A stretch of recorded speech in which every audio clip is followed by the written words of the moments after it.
Okay. Yeah, so Lewis, you are on Substack, and your Substack is Flight of the Condor. I found it because I really like comics and I'm interested in comics on Substack. I found yours. I thought it was really good looking. I was very impressed how it looks actually. Um, and I started reading it. You have one comic every Sunday, which is impressive uh, in itself, and it's not Yeah. just a three panel strip. It's a page. So yeah, good job. So how did you find your way to Substack with your comics? Yeah. Thank you. Well, I have heard about Substack, but never really got to it until last month or the other month.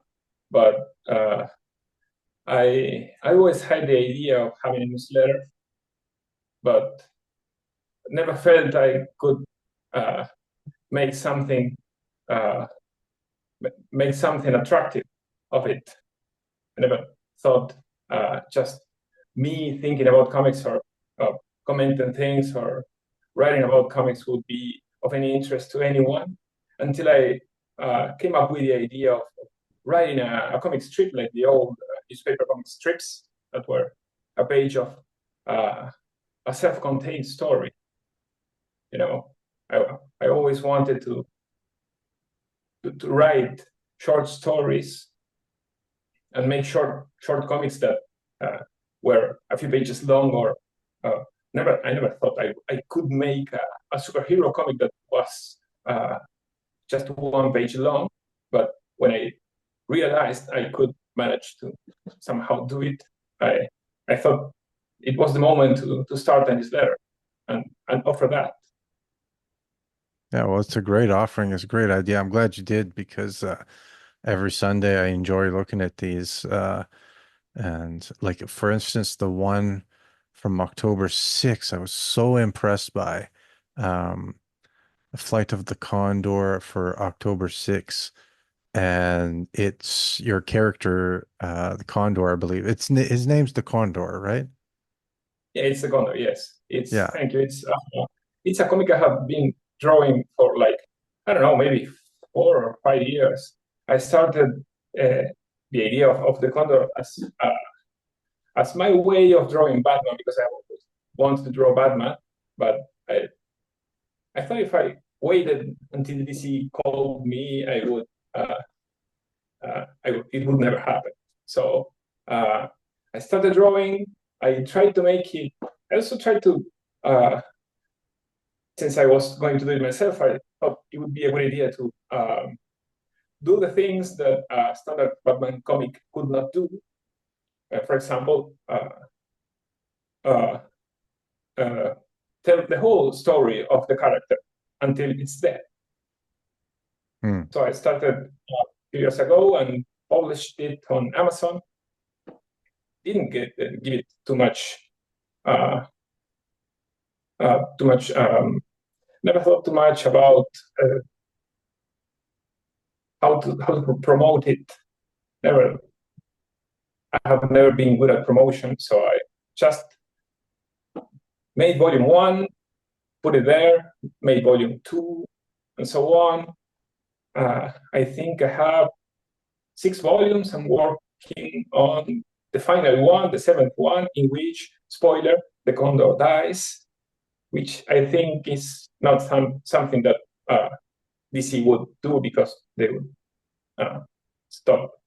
They would have to stop publishing Batman comics. They would never Yeah. do that. Yeah. Well, I did pick up volume one on Amazon and I've been reading through it. It's the origin of the Condor. I think Yes. I'm about 10 pages in or something like that. And it's quite kind of like a mystical origin. Yeah, so it's very interesting. Now, I don't know for sure. This is probably not, but I want to ask you, is it possible that the Condor has is inspired or some sort of idea that's based on Condorito? Do you know Condorito No, comics? I know Glutarito have. I have never thought of that. Did you read Condorito? No, I haven't read Condorito, but my friend from he's from Ecuador, and Yeah. we were talking about comics because I have an interest in comics, and he talked to me about Condorito.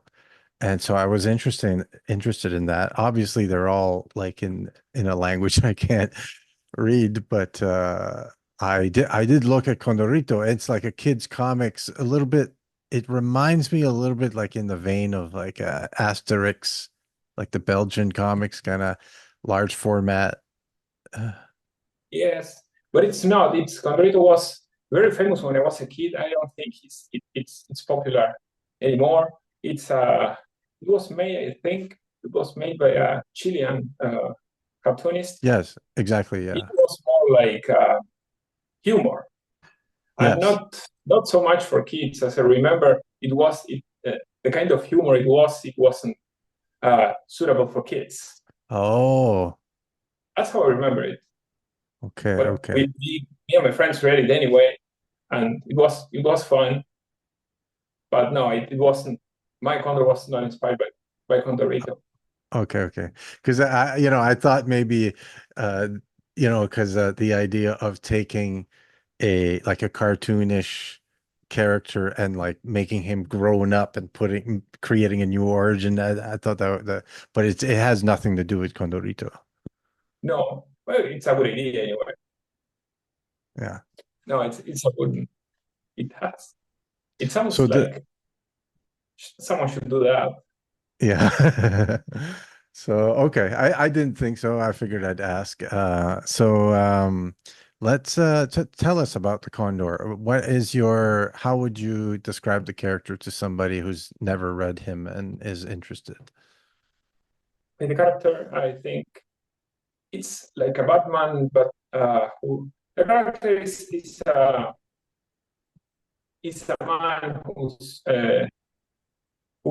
sort of gets possessed by an Inca god, and the source of his powers, this Inca god that took his soul, is also the villain of the story. So the Condor is some kind of Batman that lives in a dream that he thinks um, he's protecting the city in which he lives, Victoria City, but he may actually be not protecting it, and um, that's it's like he lives in a dream, in a nightmare, and he Hmm. doesn't. Sometimes he does, but sometimes he doesn't tell uh, what's happening in reality from his illusions. Hmm. Yeah. And the art style matches that description very well. You get a lot of like black spotting, heavy inks. I feel like I see a lot of like Alex Toth in there maybe, but at least maybe influenced by film noir, or what are your influences in terms of the art style? Oh man, I wish I had some Alex Toth influence. I think he's Alex Toth's layout and composition of the page.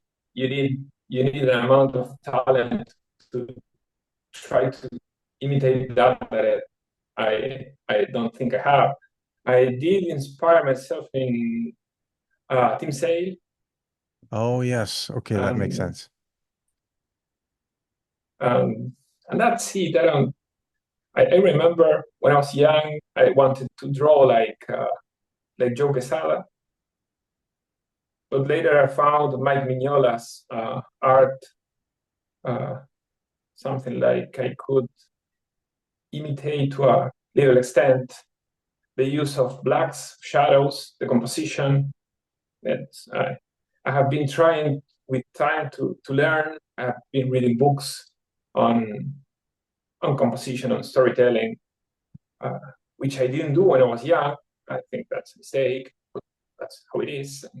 Uh, I think I have been improving my drawing skills with time, uh, in part because I have been reading and trying to see how Mike Mignola's and Tim Sale's pages work. Hmm.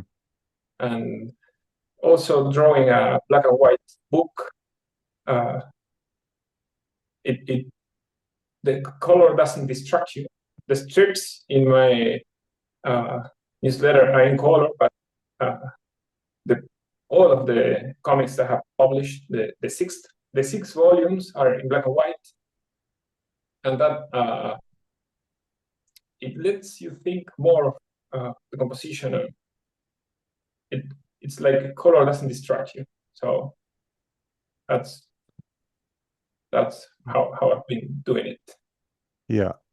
To me, it reads like a film noir. Like that's my feeling of that. Like I feel like I can hear like kind of music in the background. It's very urban. I also use some gray tone in there quite successfully in the volume I'm reading, the one I got on Kindle from Amazon. I think you're doing Um, a great job. Yeah. So how did you get started in comics? Were you reading comics when you were a kid or? but yes, I was 13 or 12, or I don't remember, but I lived in a small town and went to my aunt's shop, and she had those Superman and Batman comics for sale on a shelf.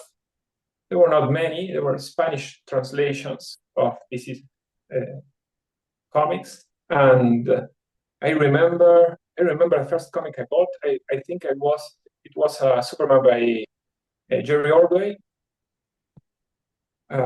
It was a cover that had a Superman in a suit that was something like the last Kryptonian, a black suit maybe.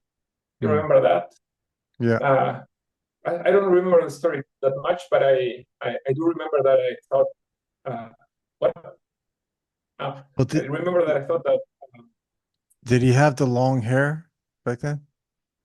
no, not before the long hair. That was Okay. probably from '89 or '90. Okay. And well, the thing was that it was Jerry Ordway uh, who who caught my attention because it, even by today's standards, Jerry Ordway is a hell of an illustrator. He puts so much information on the page, and well, it drove me crazy. And I also then bought some Batman stuff, and then she had, for some reason, The Question by Daniel O'Neill and Dennis Cowan,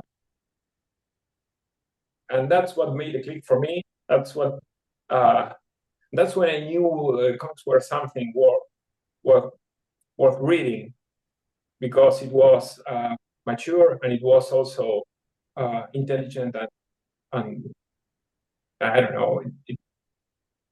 It was Daniel O'Neill still my second favorite writer in Hmm. comics. Yeah, well, that's interesting you say that because the question was also that's what hooked me. That got Oh, me when I was at a like a yard sale, like a garage sale. uh-huh. We were shopping for, I don't know, something.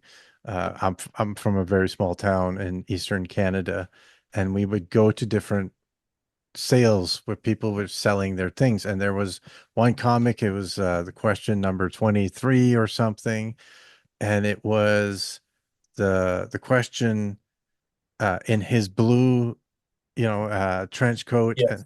and he was falling down a building. Ah, yes, yes, You remember that one, right? And the colors and the for me, it was the artwork, Sienkiewicz cover. It yes. was these lines. He drew the lines almost like aggressive, like he was scratching with his fist or something. Yeah, And then I opened it, and the artwork inside too was just very angry and aggressive. And as a teenage boy, that really woke me up. That it's almost like it was speaking to my psychology that I was going into because I was a child going into adolescence where you have all these strange feelings oh, yes, and yes. complicated emotions and all this, and it was the artwork was telling me this is what you're entering into, this phase of your life. That's how it felt for me. Yes, yeah, I felt something similar. Yes, yes, yes. Yeah, That cover yeah, was probably number 17, or it wasn't issue 17, it was issue 19, which was in it was the cover for number one in in the Spanish edition, because they had, I remember they had lost the exuberant cover for number one that Visinkerch did. You remember that one, the painted yes, cover? yes. Somehow could not print that, and they had to use another one. So that cover you described was actually the cover for issue one, for the first one. Okay, okay, wow. So it wasn't nearly as good as the original number one cover. Still a great cover. Yeah, for sure. So I guess it taught me that comic books can express kind of something something deeper and more mysterious inside your soul or something. Like it can help you understand something about yourself, the artwork.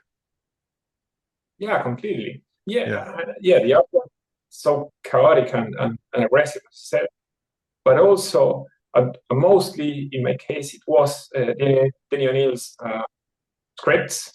Hmm. His dialogues are brilliant, uh, and also uh, it was mostly to me his dialogues that told me uh, that there was something to the world of grown-ups that was complex and mysterious, and Yes. I wanted to read more, and I wanted to read more and more.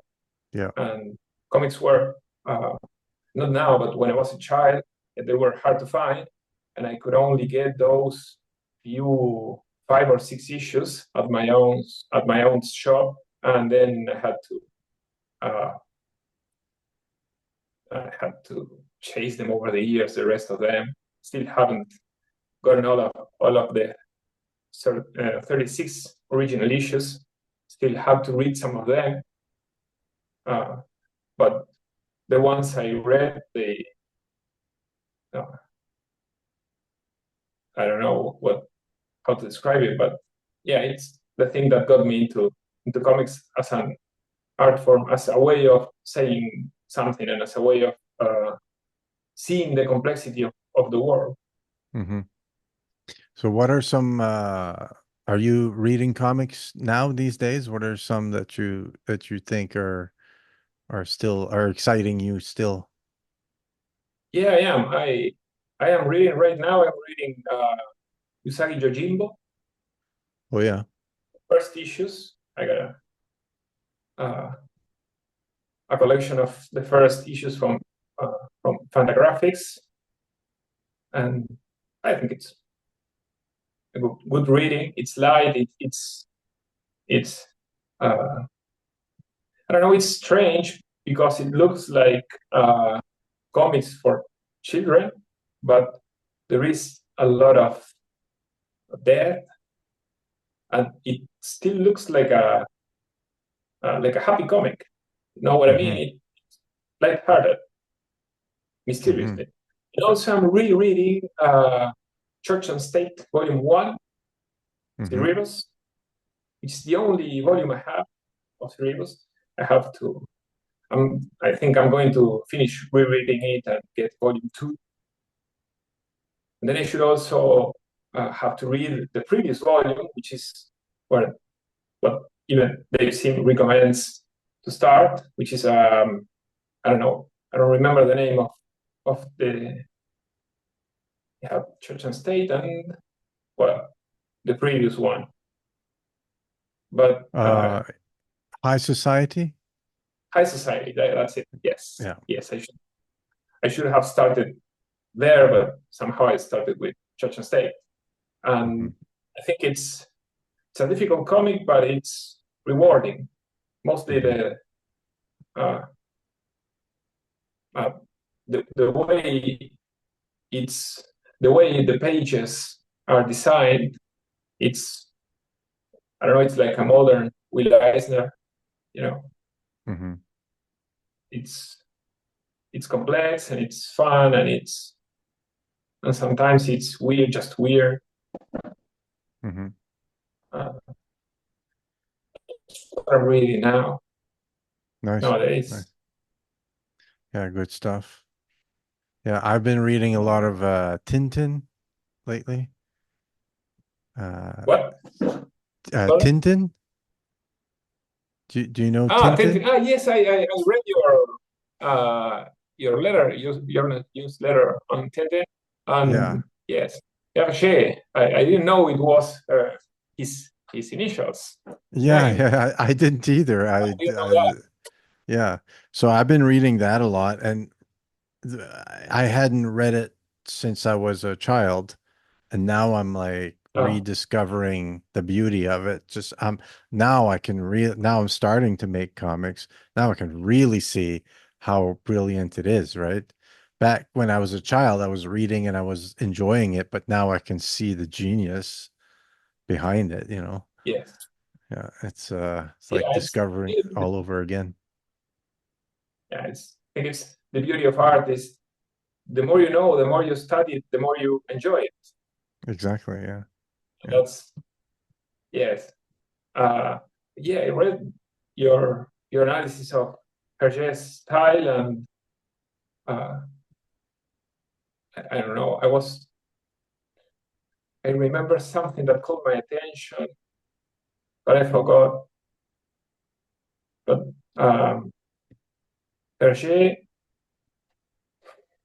well, I don't remember. I was going to say something and I lost it. What has been your experience on Substack and publishing at Substack? Do you find it's been good? Is there something you'd like improved, or how do you feel about comics on Substack?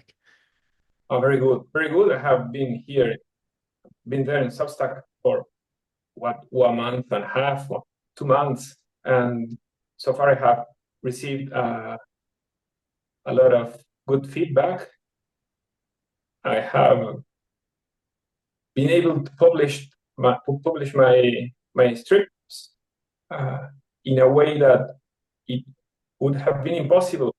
For example, on Instagram or on Facebook, I think Substack's readership is I don't know if more serious, but they are not as um, it's not the same kind of people that you see on Instagram. For example, I have been posting uh, my drawings, my illustrations on Instagram for years, and it's like it's so superficial that people may like your drawings, but uh, they don't give it too much attention. And here on Substack, the people who read you, they do care, they do pay attention to what they are reading, and so do I, because the platform is designed in a way that it, it it doesn't make you get distracted all the time. Hmm. Hmm. So it's a so far it's been a great experience, and I plan to uh, keep posting my work for at least a year. I want to do at least 52 strips, and then I will probably collect them and print them and try to sell them. But for now, I'm just trying to do my best and draw and and post for people to read. So, what's your process in coming up with a strip every week? Does it start with a story idea and then you take that to your tablet and draw it, or do you start with a visual or? Well, it depends. The last one I published, it was a dream of the Condor's son. It was, I remember I was on the bus to work, and the idea just like came to me. I don't know how to explain it, but I was just daydreaming, looking through the window, the bus, and it just came. And Okay. I wrote it down and came home and started uh, I do a script. I write a script to myself. Okay. Then I know the strip is going to be 12 panels. So, and they are all going to be the same size. So that makes things easier at the moment of writing, because you have, you have this much space and you have this much time to say, uh, to write your story, so the story cannot be too long and cannot be too short. So I write the script and try to make it fit. Then I open a GIMP file and try to write it, try to draw the things that I wrote and see if I have enough space or if it's or if I need more. If I need more, the story is not good for Substack. So that's what I do. Then I start drawing. Sometimes I change the dialogues to fit the drawings, because the way the story flows when you script is not necessarily the way the story flows on the page when it's already illustrated. Sometimes you need to cut some dialogue or add some dialogue. That's mostly what I do. Okay. And you're going straight to digital? Or are you doing thumbnail sketches on paper or? Always digital. I have never. I love watching creators workspace like yours, where you have pencils and paper and stuff. But I have never liked to do that myself, to use traditional media myself, because I have always been too clumsy. And the magic of computers is that you can just undo. You make a mistake, you undo, and that's it. So Yeah. it's all digital. I have an undo, but it's called an eraser. Yeah, okay. It takes longer. Yeah, it takes longer. Yeah. Yeah. So, what software are you using to draw? I use GIMP. Okay. I think I use open source uh, software. I use GIMP. I use Krita, not so much, because I think it's a better program to use to draw. But I started with GIMP and just got used to it. Mhm. So maybe even now I think that Krita is better software. I stick to GIMP, and I used to use long ago software. Uh, I don't remember the name. Let me check. I have my computer here. Blender, which is a 3D Right. modeling software. Mhm. I used to do that to design my spaces, my buildings, but I don't do that anymore. I just get reference, get some pictures of the building I want to draw, and just do it Mhm. traditionally. Right. Great. Well, the comic looks good. I'm glad that you're on Substack. It was nice that we were able to connect. I appreciate your time. So we'll finish it off there. So your Substack, it's we said Flight of the Condor, but is that the name? Is that oh no, so it's at Oh my God, L it's L E very Mullen. funny. At L E Mullen. Yeah, it's my name. Yeah. Okay. Yeah, so that'll all be linked in the description. I'll publish this to YouTube and yeah, so hopefully we can get some people going, more people still going to your Substack, enjoying your very cool Sunday strips. Okay. Thanks. So kind of you. Thank you.